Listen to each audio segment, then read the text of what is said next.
Did anybody else hate middle school? Man, I did. I hated it. I can tell you what, insecurities and hormones are a nasty combination.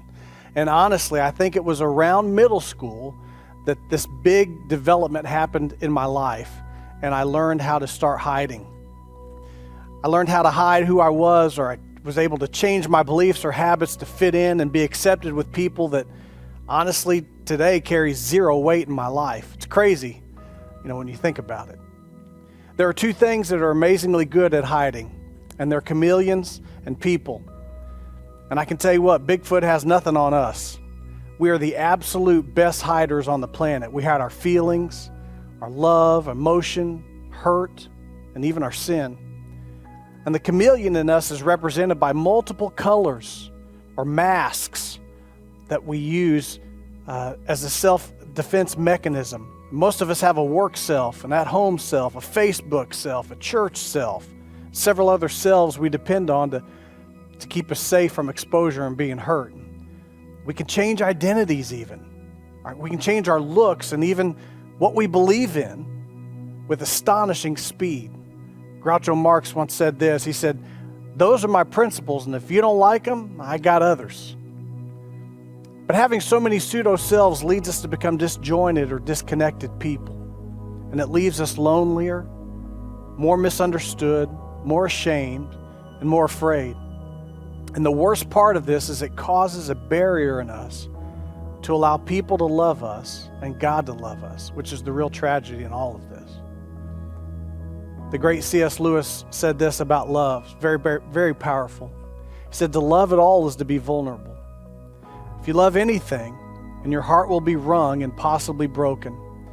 If you want to make sure of keeping it intact, you must give it to no one. Wrap it carefully round with hobbies and little luxuries. Avoid all entanglements. Lock it up safe in the casket or coffin of your selfishness.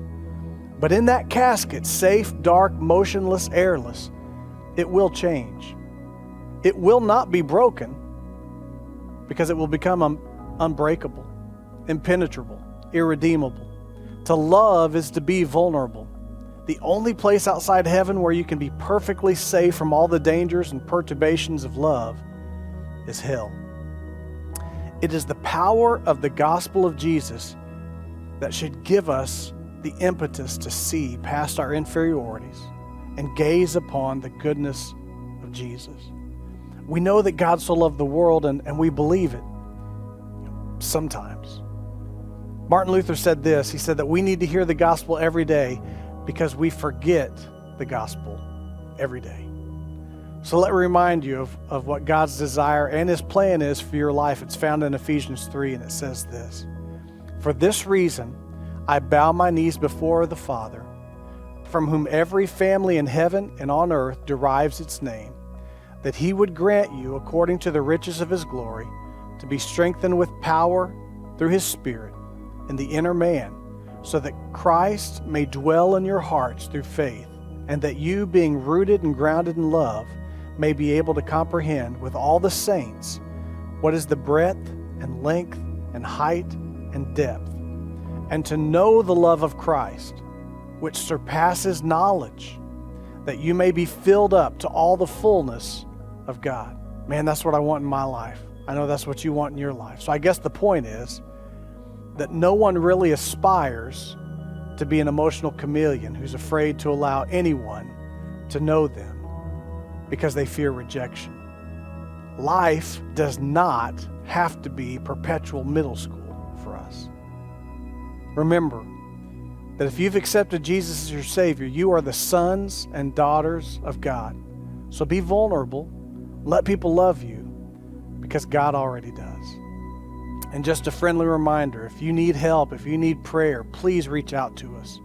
Comment on this page. You can message me. You can email us at the church. We would love to be able to help you. We love you guys. We're praying for you. We look forward to seeing you soon. God bless.